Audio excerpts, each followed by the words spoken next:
Good evening and welcome to the Kapil Sharma show.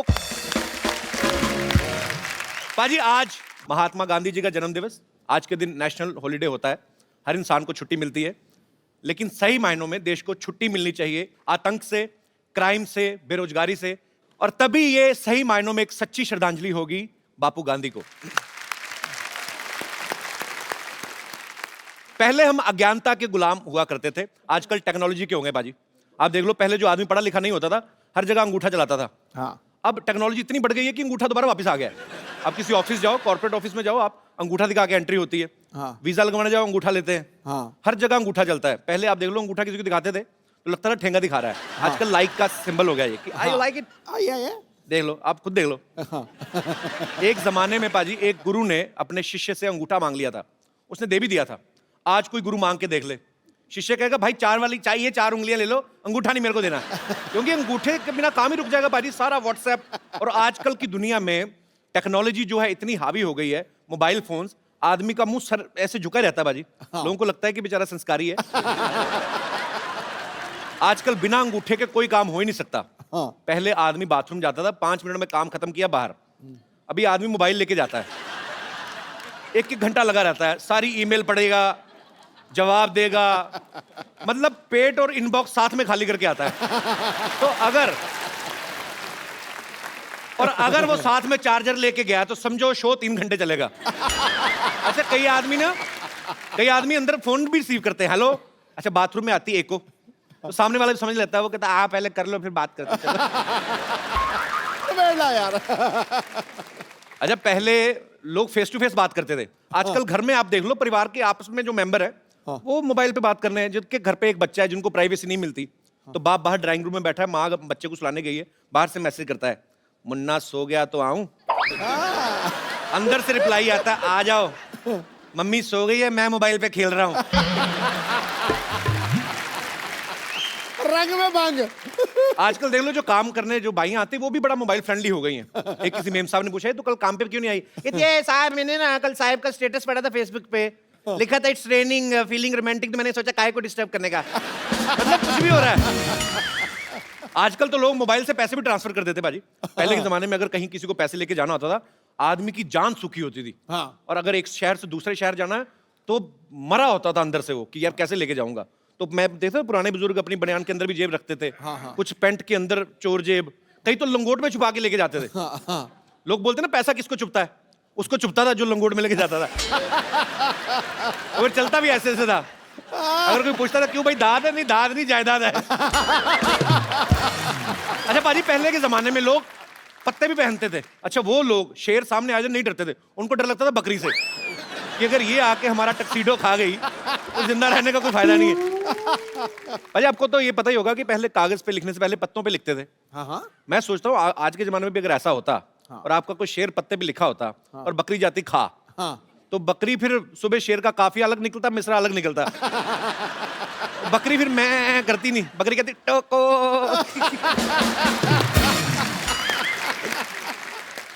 अच्छा, आजकल तो लड़का लड़की एक दूसरे को जानते नहीं, फेसबुक पे सीधा फ्रेंड रिक्वेस्ट भेज देते हैं। पहले के जमाने में जवान लड़कों को अगर कोई लड़की पसंद आती थी शादियों में, तो पहले किसी बच्चे को पटाते थे, उसको चॉकलेट देते थे, फिर उसके हाथ में मैसेज भेजते थे। ये दिनेश है ना, इसने सेम फॉर्मूला जमाया, इसने एक बच्चे को चॉकलेट खिलाई, बच्चे ने चॉकलेट खाली, चिट्ठी फाड़ती, करे तेरे से नहीं पटेगी। कई बच्चे बड़े चालू होते हैं। अच्छा, पहले के जमाने में जब लड़की को देखने आते थे लड़के वाले, लड़की सर झुका के बैठी रहती थी, आज भी बैठी रहती है, लेकिन आज रीजन अलग है। वो पहले लड़की किचन के फोटो खींच के ना, किचन से सहेली को व्हाट्सएप कर रही होती है, देख तो कैसा लगा। आगे से सहेली का रिप्लाई आता है, पिछले हफ्ते मेरे को भी देखने आया था। मना कर देना, ये चाय बिस्कुट का शौकीन है, इस चक्कर में लड़कियां देखने जाता रहता है। अच्छा पाजी, जब ये लड़के वाले आते थे लड़की को देखने ना, तो ये चाचियां भाभियां होती ना जो, ये बड़ा डराती लड़की को। हाँ तो मुंह नीचे करके देखना, नहीं तो बेशर्म समझेंगे।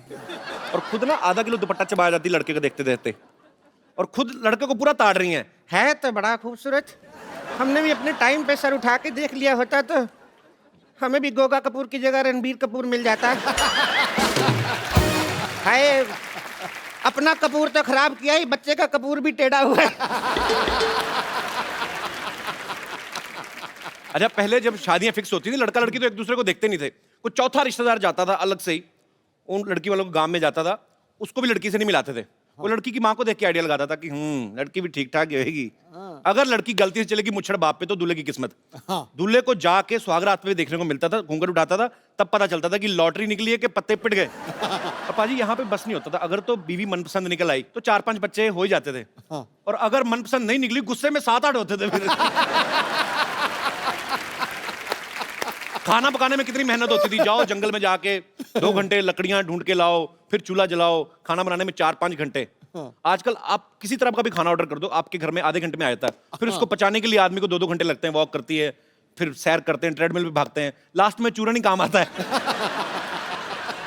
पहले के टाइम में घरों में एक ही टीवी होता था, मतलब कहाँ इतने टीवी होते थे। आजकल तो हर जगह अलग अलग टीवी है, सब अलग अलग बैठ के देखते हैं। अच्छा, कमरे में सारे इकट्ठे तभी होते हैं जब वाईफाई बंद हो जाता है कि क्या हुआ क्या हुआ। उस समय एक ही प्रोग्राम आता था, सारे मियाँ बीवी दादा बच्चे पोते सब कृषि दर्शन लगा, उसी को देख के एंजॉय कर रहे हैं। उसमें एक आदमी आता था, हम आपको बताएंगे अपनी खड़ी फसलों को बर्बाद होने के उपाय। अच्छा, खड़ी फसलों के बारे में वो बता रहे जिसकी अपनी फसल सारी उड़ चुकी है। तो उस में जब बच्चा होता था, दादा कहता था, भाई ना तो मेरे पे गया ना तेरे पे, बच्चा ये जवार के बूटे जैसा क्यों है? तो कहता पापा जी सारा दिन बहू कृषि दर्शन देखेगी तो बच्चा जवार के बूटे जैसा ही होगा। पर एक बात है, ऐसी बात नहीं है कि टेक्नोलॉजी के फायदे नहीं है, नुकसान भी हैं कुछ। पर मैं आप सब लोगों की राय जानना चाहता हूं, आपको क्या लगता है कि टेक्नोलॉजी के क्या क्या फायदे और क्या क्या नुकसान है? कोई मेरा भाई बंधु विशेष टिप्पणी करना चाहता हो। आप बड़ी खूबसूरत बन के आई मैम, शादी से आ रही हैं कहीं कि जा रही हैं कहीं? अच्छा, बहुत प्यारी लग रही हैं आप, बहुत शुक्रिया आपका शो में आने के लिए। जी सर, जी आप। कपिल जी नमस्कार। नमस्कार सर, कैसे हैं आप? मैं बढ़िया हूँ, thank you so much. Technology के मेरे हिसाब से तो बहुत सारे फायदे हैं, और मेरे से ज़्यादा ये फायदे कौन जान सकेगा। मैं एक साइंटिस्ट हूँ। अच्छा, हाँ। क्या बात है, कहाँ से हैं सर आप? मैं national dairy research institute Karnal, आपने अगर सुना होगा, वहाँ पे अच्छा मैं जी। प्रिंसिपल साइंटिस्ट हूँ। अच्छा, हम लोग रिसर्च करते हैं गाय के ऊपर, भैंस के ऊपर, इनके गाय के दूध, ऊपर क्या रिसर्च करते हैं? हम उनके दूध वगैरह के ऊपर रिसर्च करते हैं। रिसर्च क्या करना, पी लो? मतलब मैं समझा नहीं, मतलब क्या रिसर्च करते हैं आप? एक तो बहुत ही कॉमन तरीका है जो कई सालों से होता है, क्रॉस ब्रीडिंग करते हैं हम लोग। अच्छा जी। अंग्रेजी गाय को देसी गाय से हम क्रॉस ब्रीड करते हैं। अच्छा जी। और जो उनके बच्चे पैदा होते हैं वो अच्छी नस्ल तो के फिर होते उनका हैं। पासपोर्ट कहाँ का होता है? अच्छा। फिर हम घी वगैरह पे बहुत रिसर्च करते हैं। अच्छा जी। क्योंकि हम लोग चाहते हैं सब लोग अच्छे तंदुरुस्त रहें। तो घी तो सर बन गया ना, मतलब अब तो लोग खा रहे हैं सालों से, तो उसके ऊपर क्या रिसर्च रहती है आपकी? कोलेस्ट्रॉल आप लोगों ने सुना होगा। जी, जी। कोलेस्ट्रॉल के काफी नुकसान रहते हैं, तो हम लो कोलेस्ट्रॉल घी बनाते हैं। अच्छा, तो उसमें से हम कोलेस्ट्रॉल निकाल देते हैं एक तरीके से। अगर ऐसा पॉसिबल है जैसे गाय को रोज ट्रेडमिल पे दौड़ाओ तो वही कोलेस्ट्रॉल कम वाला घी दे, ऐसा होता है? मतलब ऐसे पूछ रहा हूँ, साइंटिस्ट आप हैं, मुझे आइडिया नहीं। पर सीरियसली अगर देखो बाजी, आप आदमी लेके अपनी गाय को सुबह लेके भागे तो उसके दूध में फैट हो ही ना, कितना हो नहीं सकता सर ऐसे पॉसिबल? हाँ जी, हो थोड़ा बहुत तो खैर, उसको गाय अगर वर्जिश करेगी तो फैट उसका थोड़ा। तो गाय को जिम ज्वाइन कराएं पहले। कहने का मतलब कि टेक्नोलॉजी का फायदा तो है जी, टेक्नोलॉजी अगर सही का तरीके में यूज की जाए। मेरी तो दाल रोटी चलती है टेक्नोलॉजी। नहीं नहीं, बहुत अच्छी बात है सर, आपकी दाल रोटी चलती रहे और बहुत अच्छी चले। Thank you so much. घी डाल के खाया करें आप। Thank you so much. बहुत बहुत Thank शुक्रिया सर शो में आने के लिए, धन्यवाद। और कोई मेरे दोस्त इस मुद्दे पे विशेष टिप्पणी करना चाहते हो? जी मैडम। Hello sir, hello. मैं अमृतसर से आई हूँ। अरे वाह, हमारे शहर से बहुत बहुत स्वागत है आपका। कहाँ पे रहती है अमृतसर में? अमृतसर में सिटी साइड नमक मंडी। नमक मंडी को नमक मंडी क्यों कहते हैं वैसे? नमक तो वहाँ मिलता नहीं नमक उधर से। ज़्यादा अच्छा मिलता है इसलिए। किसने बोला? मैं भी इतने साल रहा हूँ, मुझे तो नहीं कभी नजर आया। हमारे तरफ आइए, हम आपको लेके देंगे। और एक लकड़ मंडी भी है, वहाँ पे कोई लकड़ी का कुछ हुआ ही नहीं, ऐसे ही लकड़ मंडी। जी, तो आप क्या विशेष टिप्पणी करना चाहेंगी? एडवांटेजेस हैं उसके टेक्नोलॉजी के, पर बहुत सारे डिसएडवांटेजेस भी हैं। आजकल बच्चे बहुत ज़्यादा उस पर फोकस करने लग पड़े हैं। जी, जी। हम लोग उनको कहते हैं कि भाई चलो अपना होमवर्क मिला है, कुछ सर्च कर लो उसके ऊपर, जी। तो वो पढ़ाई के छोड़ के कोई डोरेमोन ढूंढ रहा होता है, कोई अपना कुछ ढूंढ रहा होता है। तो जी, इसके जी। बहुत साइड इफेक्ट्स हो रहे हैं बच्चों के ऊपर। ये तो है, सच्ची बात। आजकल ग्राउंड वो होती नहीं जो गेम, जो पहले जो कोई खेलते थे इंडोर मिट्टी में। हाँ, कोई हम नहीं बच्चे रही। मिट्टी में मिट्टी हुए पड़ते थे, 15-15 बच्चे। माएँ पहले 15 बच्चों को नहलाती थी, फिर अपना पहचान के लेके आती थी। वो सिस्टम ही खत्म हो गया है एक्चुअली। मेरा 1.5 साल का बेटा है, वो हर टाइम मोबाइल पे स्टिक रहता है। 1.5 साल का? हाँ। पर चलो, बच्चा मोबाइल पे बिजी रहेगा तभी तो उसका भाई बहन कोई आएगा। और ये बिल्कुल सही पॉइंट उठाया मैडम ने कि एक्चुअली ये माँ बाप के हाथों में है। आप अपने बच्चों को थोड़ा टेक्नोलॉजी से दूर रखें, थोड़ा बचपन एंजॉय करने दें, उसके बाद जब बड़े हो जाएंगे अपने आप सीख जाएंगे। चलिए, बहुत बहुत शुक्रिया मैम आपका शो में आने के लिए, थैंक यू। और कोई मेरे दोस्त? जी भाई साहब। मेरा नाम प्रकाश है और मैं स्पेशली कुवैत से आपके शो देखने के लिए यहाँ आया हूँ। क्या बात है, बहुत बहुत स्वागत है जी, सर जी, आपका।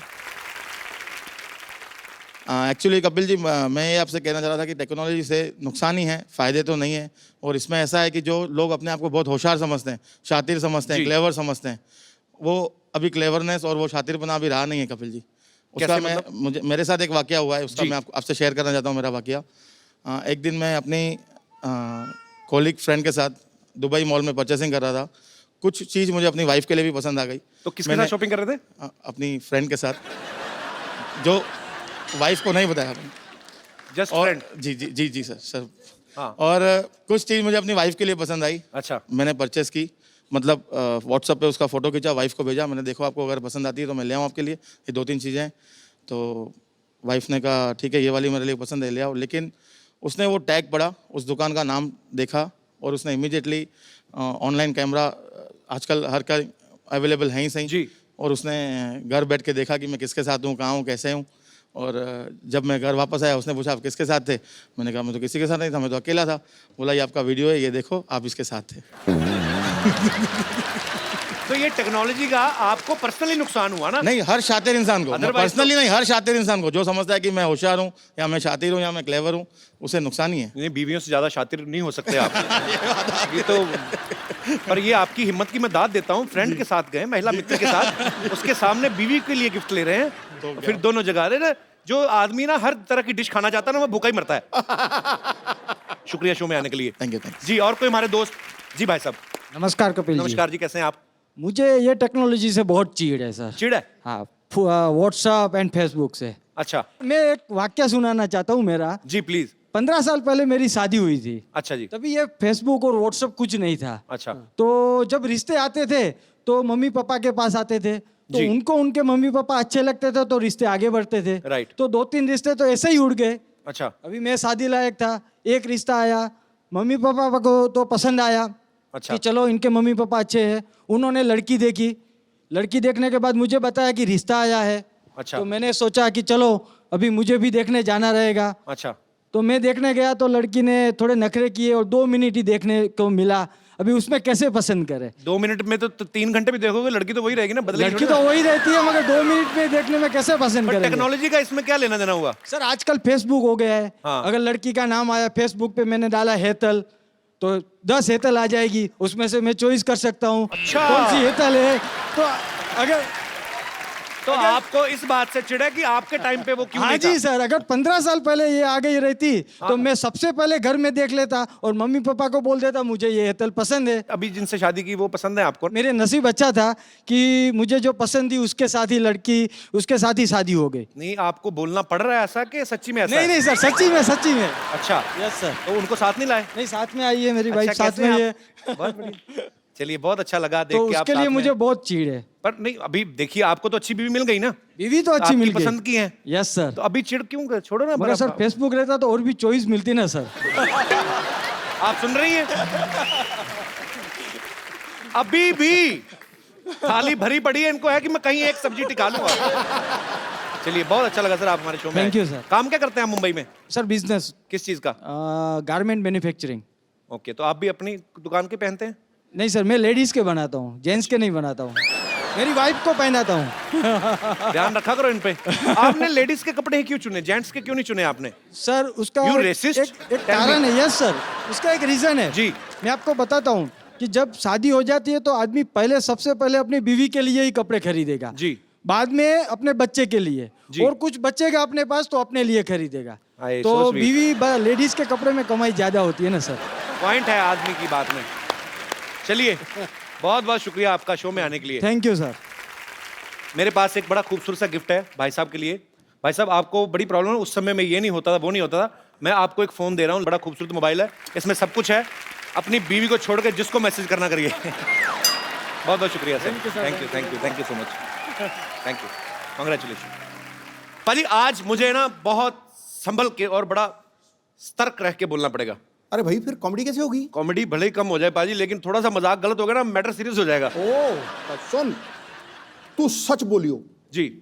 जब भी द्वंद्व हो सीधा चलो, सच के रास्ते पे चलो, नैतिकता से कोई समझौता मत करो, कोई पीठ नहीं लगा सकता। क्या बात है।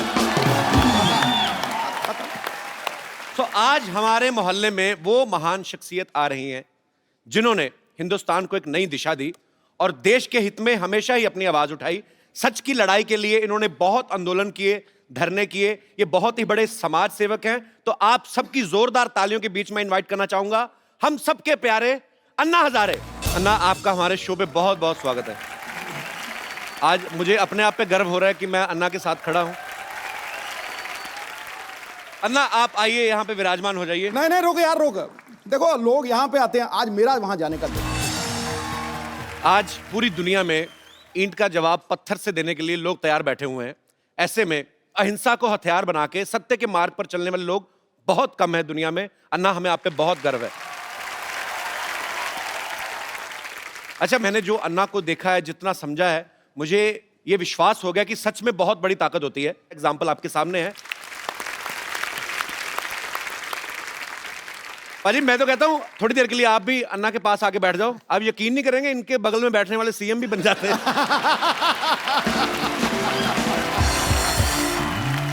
मेरा दिल कर रहा है कि मैं थोड़ी देर बैठा रहूं, चुपचाप अन्ना को देखता रहूं।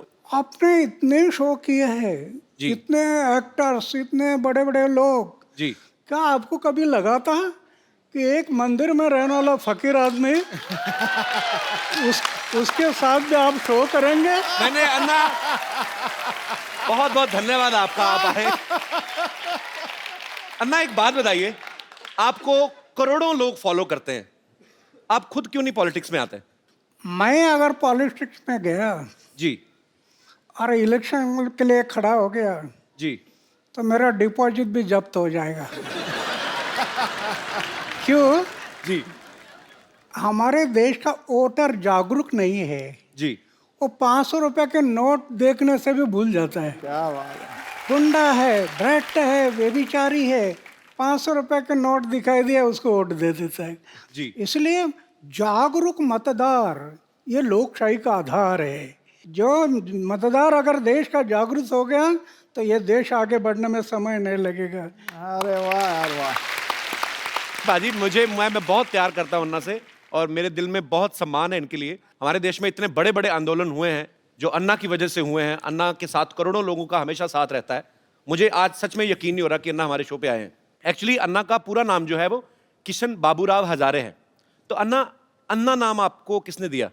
परिवार में सबसे बड़ा भाई है, उसको बोलते हैं अन्ना। ओके। तो हम 4 भाई, उसमें सबसे बड़ा मैं था। ओके। तो घर के लोग कहने लगे अन्ना, ओके। फिर पड़ोस के लोग कहने लगे अन्ना, अच्छा। फिर गांव कहने लगा अन्ना, और अभी देश कह रहा अन्ना।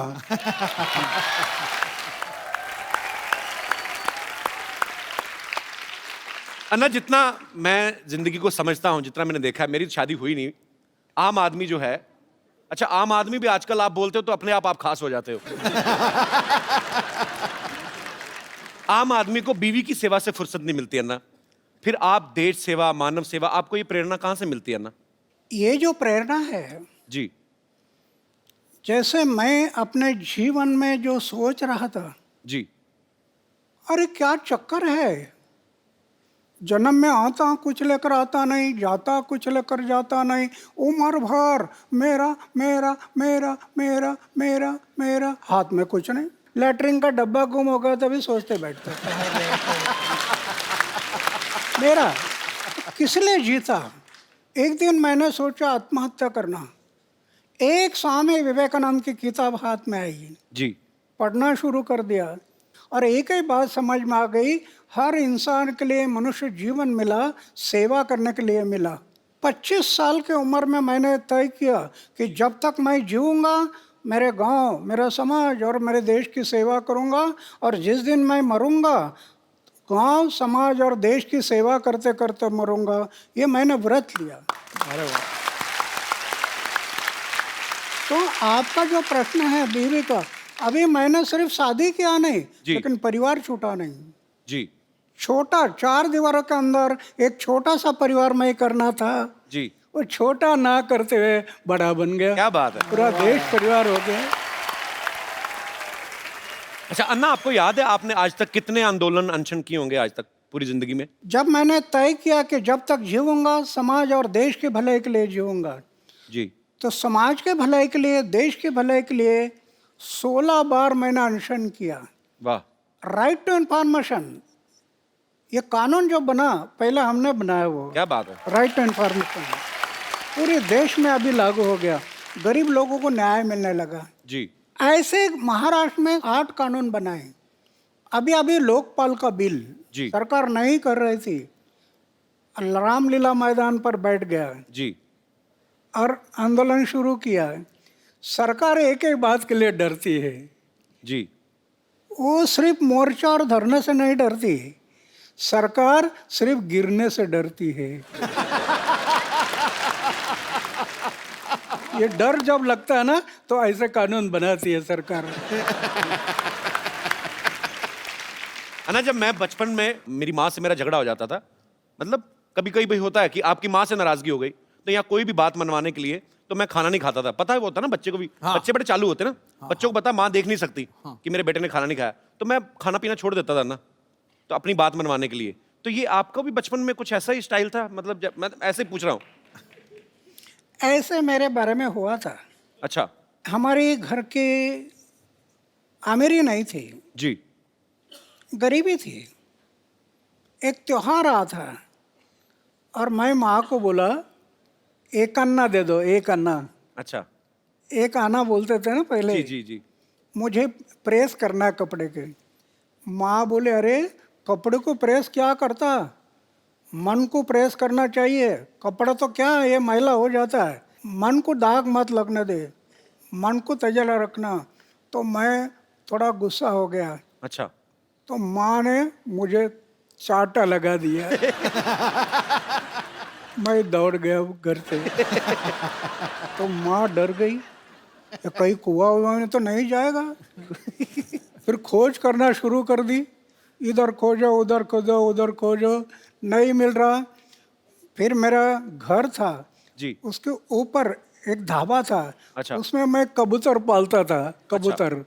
तो पीछे के रास्ते से मैं आकर ऊपर बैठ गया और सब देख रहा था, कौन कौन कैसे दौड़ रहा है, कौन सा कैसे भाग रहा है, ये माँ कैसे कर रही है, ये सब मैं देख रहा था। और फिर किसी ने मुझे देखा अच्छा और कहा अरे अन्ना तो ऊपर है। अच्छा फिर वो देखने के लिए आए तो मैं मिल गया।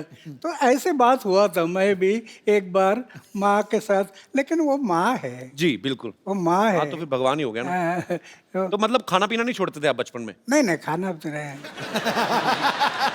खाना तो छोड़ता था समाज के भले के लिए। जब अनशन पर बैठता था जी। तब खाना छोड़ता था। क्या बात है। हर इंसान की अपने दिल और दिमाग के बीच लड़ाई चलती है। अन्ना के दिल और पेट के बीच लड़ाई चलती है। पेट को जैसे ही पता चलता है ना कि दिल ने ये डिसीजन लिया है कि मुझे अनशन करना है, पेट को टेंशन हो जाती है कि अब मैं भूखा रहूंगा, क्योंकि दिल ने तो डिसीजन ले लिया। तो अन्ना इतने इतने दिन, कई कई दिन तक आप खाना नहीं खाते हो, तो कैसे आप, कौन सी शक्ति जो आपको ऊर्जा देती है? समाज और देश के भले के लिए मरने की तैयारी रख दिया ना जी। तो दिन गिनने की जरूरत नहीं। वाह। अच्छा ना, मैंने खुद टीवी पे देखा है, करोड़ों लोग सड़कों पे आ गए थे जब अन्ना का 4 साल पहले आंदोलन शुरू हुआ था। अन्ना, जब लोग आपके साथ जुड़ते हैं तो फिर जो लोग चाहते हैं, कुछ ऐसे भी होते हैं मेरे जैसे कि भूख लग गई अब क्या करें, तो बीच में आधे घंटे के लिए गायब नहीं होते लोग? मतलब मैं ऐसे पूछ रहा हूँ कि वो आपके हौसले की वजह से टिके रहते हैं एक्चुअली। नहीं, मैं तो ये जो अनशन करते हैं ना जी वो सही अनशन नहीं, वो तो दिखाने के लिए अनशन होता है, जी इसलिए बीच में गायब हो जाते हैं। मैं कभी अनशन पर बैठ जाता है, जी कोई भी बात का मैं पीछा करता हूँ, जी और जब आखिरी समय आता तो फिर करेंगे मरेंगे, इस इरादे से बैठ जाता है। वाह। जब मैं बैठ जाता हूँ तो मेरी ऐसी धारणा है, अरे हार्ट अटैक आकर लोग मरते हैं ना, हार्ट अटैक हम पढ़ते हैं ना अखबार में, जी रात को 10 बजे तक गप्पे लड़ाई और सवेरे चाय पीने के लिए उठाए नहीं। मेरी ऐसी धारणा है, जी हार्ट अटैक आकर मृत्यु आना, जी इसके बजाय समाज और देश की सेवा करते करते मृत्यु आ गया तो ये मेरा सौभाग्य है। क्या बात है। अच्छा अन्ना, आप 4 भाई हैं, जैसे नॉर्मल परिवार में होता है कि जैसे एक दुकान है पिताजी की, तो एक भाई अगर बीमार है तो दूसरा जाके दुकान पे बैठ गया। ऐसा कभी हुआ है कि आपको समय ना लगा और दूसरा भाई जाके अनशन पे बैठ गया हो? आई मीन आपकी फैमिली की तरफ से भी सपोर्ट होता था आपको हमेशा?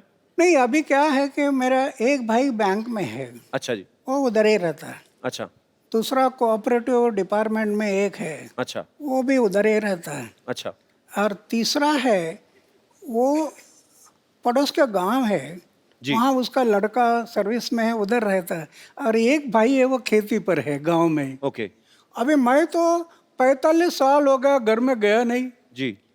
मेरे भाई के बच्चों का नाम क्या है मुझे पता नहीं अभी तक। ये आपको यकीन नहीं होगा जी। करोड़ रुपए की योजना अपनाई, करोड़ रुपए की, बैंक बैलेंस नहीं। वाह। मुझे राष्ट्रपति ने पद्मश्री, पद्मभूषण, अमेरिका, दक्षिण कोरिया, कनाडा, कहाँ कहाँ अवार्ड मिल गए। करोड़ रुपए से ज़्यादा अवार्ड मिल गए कैश। जी। उसका मैं ट्रस्ट बना दिया। वाह। 12-12.5 लाख रुपए इंटरेस्ट आता है हर साल। अच्छा। दुखी पीड़ित लोग हैं, उनके सेवा में लगा देता हूँ, कुछ रखता नहीं। सिर्फ सोने का एक बिस्तर है और खाने का प्लेट है, मंदिर में रहता हूँ जी। लेकिन मैं अनुभव करता हूँ, अरे लखपति करोड़पति को जो आनंद नहीं मिलता होगा वो मैं अनुभव करता, कितना आनंद है। अन्ना, जैसे आप देश हित में काम करते हो, कई कई दिन तक आप अनशन करते हैं, आंदोलन करते हैं, आप पूरे देश में भ्रमण करते हैं। अगर आपकी शादी हुई होती तो बीवी तो 1-1 घंटे बाद फोन करके पूछती। शादी तो वो तो पूछती बीवी तो। यही तो खतरा मुझे लग रहा था।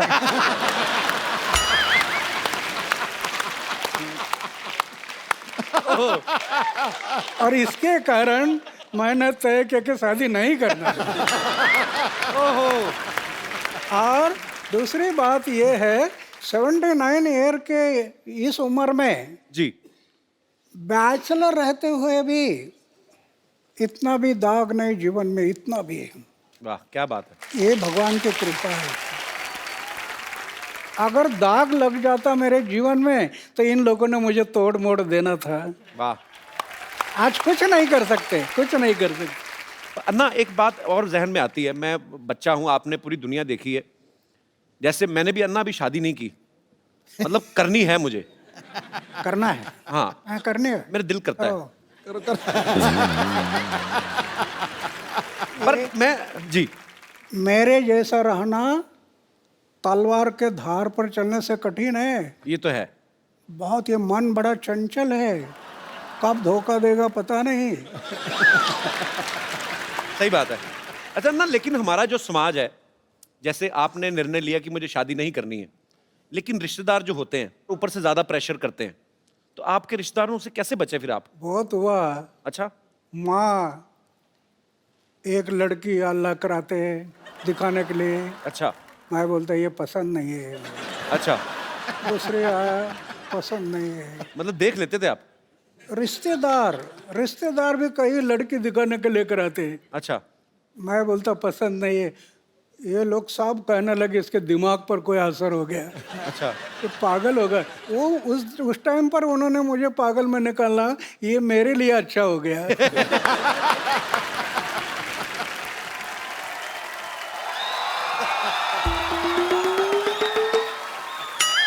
हेलो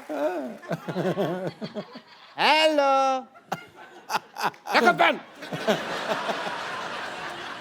अरे what A patriotic day. Anna Hazare साहब आए हुए हैं। सर नमस्कार। माई सेल्फ डॉक्टर मशहूर गुलाटी, MKNJ। MKNJ मतलब? मैंने कहा जी नमस्ते, दिख नहीं रहा, कर भी रहा हूँ, फिर भी पूछ रहे हो यार। ओके अन्ना जी, आप अहिंसा के पुजारी हैं। बैठिए डॉक्टर साहब, इधर आइए। आज वैसे नहीं बिठा रहे? नहीं नहीं, क्यों? अन्ना के सामने बदतमीजी नहीं करनी, बैठिए। इतनी इज्जत आज तक इस आदमी ने मुझे नहीं दी।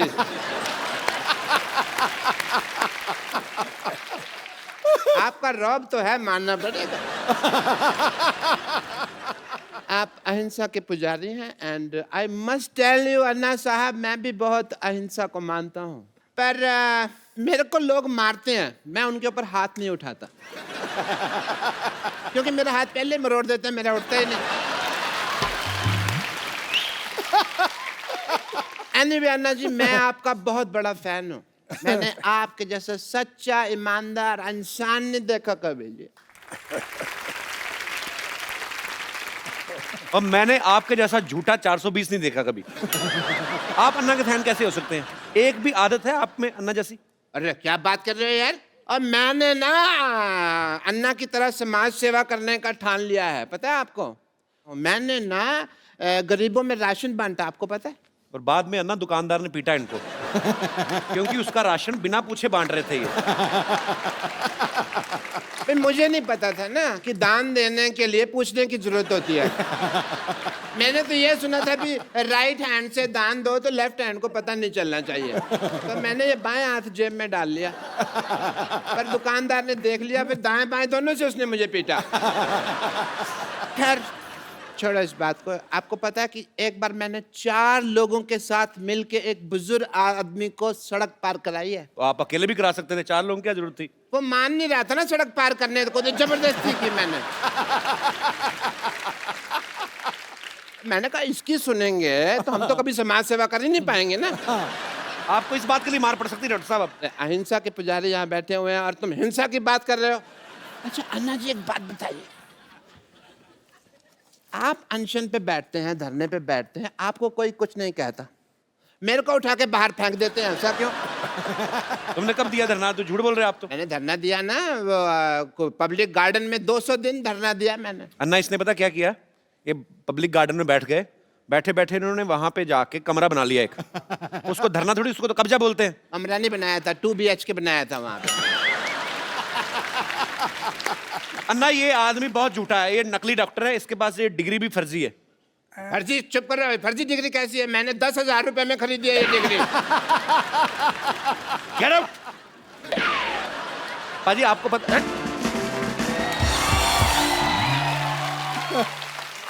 आप सबको पता ही होगा, पर मैं फिर भी बताना चाहता हूं कि अन्ना के ऊपर एक फिल्म बन रही है जिसका नाम भी अन्ना है। अन्ना, देश सेवा करते करते आपने तो खैर आप तो दिल से कर रहे हैं, पर आपने कभी सोचा था आपके ऊपर कभी कोई फिल्म बनाएगा कोई डायरेक्टर? एक फकीर आदमी उस पर ऐसे फिल्म बनेगी ये मुझे सपना में भी कभी नहीं लगा था। लेकिन जो काम खड़ा किया है जी वो पूरे देश में फैल गया था। जी। और हमारे जो रविंद्र जैन के भाई है मनेंद्र जैन जी। उनको लगा कि ये काम समाज के सामने जाना बहुत ज़रूरी है, बहुत जरूरी है। जी। वो मुझे बताने लगे कि ऐसे ऐसे फिल्म बनानी है जी। और उसमें जो काम करने वाले लोग हैं जी। इन्होंने इतना मेहनत किया। मैं फौज में था, बर्फ में रहा, 7 साल बर्फ में रहा, जी। तो मैंने 6 डिग्री माइनस हिमालय में उधर जाकर इन्होंने शूटिंग किया। तो ऐसे कई जगहों पर जो काम हुआ वो जनता देखने से उनको जरूर इसमें प्रेरणा मिलेगी, नव युवकों को प्रेरणा बिल्कुल मिलेगी। बिल्कुल।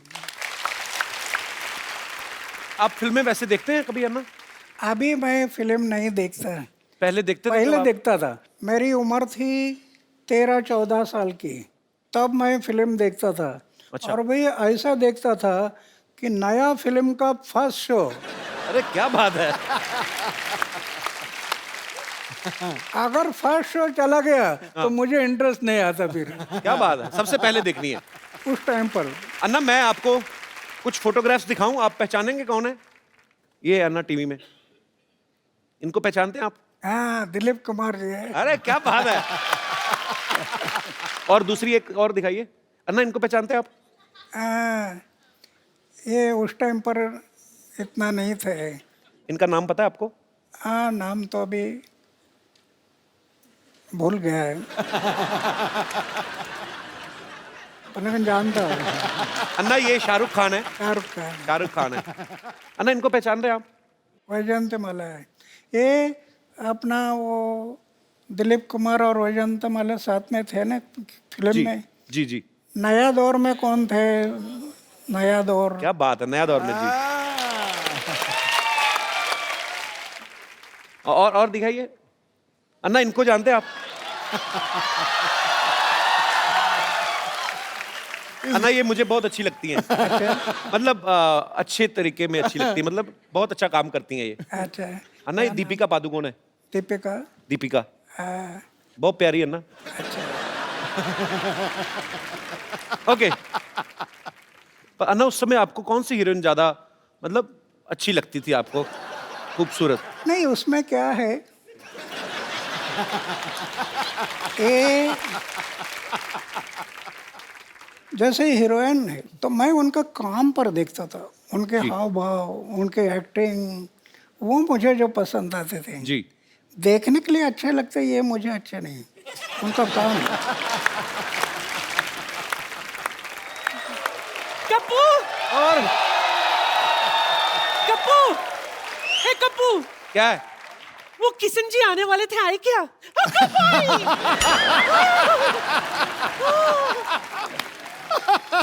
असं कसं? नाही, किती वेळ लावला तुम्ही माझ्या दारावर यायला? क्या बोली नानी? कितना वक्त लगा दिया मेरे चौकट पे आने के लिए? नानी ये अन्ना हजारे जी हैं। दुनिया के लिए। मैं तो उनको तब से जानती हूँ जब ये किशन बाबूराव हजारे हुआ करते थे, है ना? मुंबई में इनकी फूलों की दुकान थी। अच्छा। हाँ, ये देखिए मैं आपके लिए क्या लाई हूँ।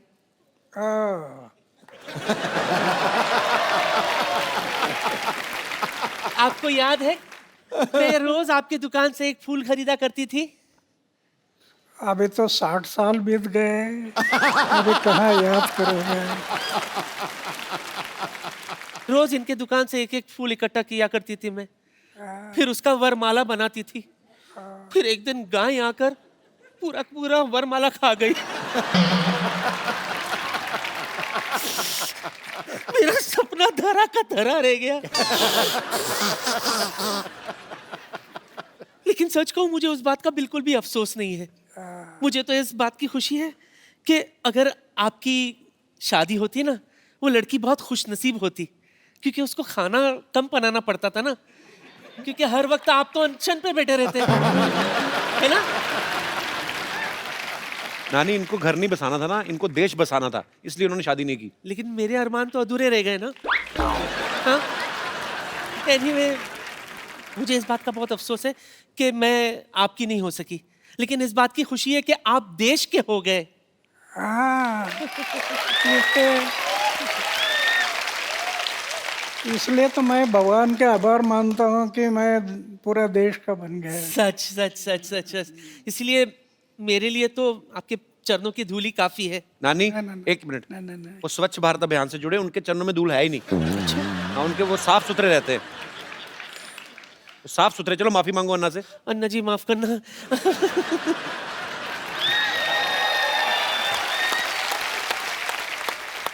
अच्छा अन्ना, हमने सुना है कहीं पे आपके बारे में पढ़ रहे थे, तो ऐसे सुना था कि फौज में जब आप भर्ती होने गए तो जो मापदंड होते हैं प्रॉपर की, हाँ फिजिकल फिटनेस और ये सब चीजें, तो एक दो चीजों में शायद आप पास नहीं हुए थे, तो उसके बावजूद भी उन्होंने आपको फौज में भर्ती किया, तो उसके पीछे क्या कारण था अन्ना? 1962 में चाइना ने हमारे ऊपर हमला किया जी।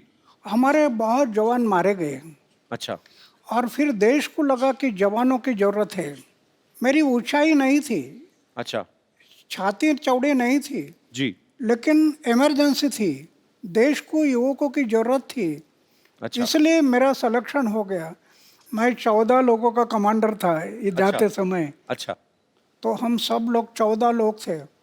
उन्होंने सोचा कि जब तक शरीर में प्राण है तब तक देश की सेवा, समाज की सेवा करनी, ये तय किया। और मेरी छाती चौड़ाई ये कुछ नहीं थी जी। फिर भी देश की सेवा करते रहे। वाह। और 15 साल के बाद मैं पेंशन पर आ गया है। वाह। और ये सच्ची बात है, ये हमारे जवान जो हैं, जब आप फौज में भर्ती होते हैं, उनकी ट्रेनिंग बहुत मुश्किल होती है, और ट्रेनिंग के बाद जब उनको अपॉइंट किया जाता है, जब उनकी पोस्टिंग होती है, और मेरा सैल्यूट करने को दिल करता है हमारे जवानों को। और हमारी पूरी टीम की तरफ से हमारी कभी कोशिश रहेगी कि हम अपने देश के जवानों के लिए एक ज़रूर एक अच्छा सा शो ऑर्गेनाइज करें। और बहुत दुख होता है जब हमें कभी ऐसी न्यूज़ सुनने को मिलती है कि सरहद पे या कहीं पे भी हमारे देश के जो जवान हैं, उन्होंने देश के लिए अपनी शहादत दी। हम उनके परिवारों के साथ हैं, हमारी शुभकामनाएं उनके साथ हैं। बहुत बहुत शुक्रिया।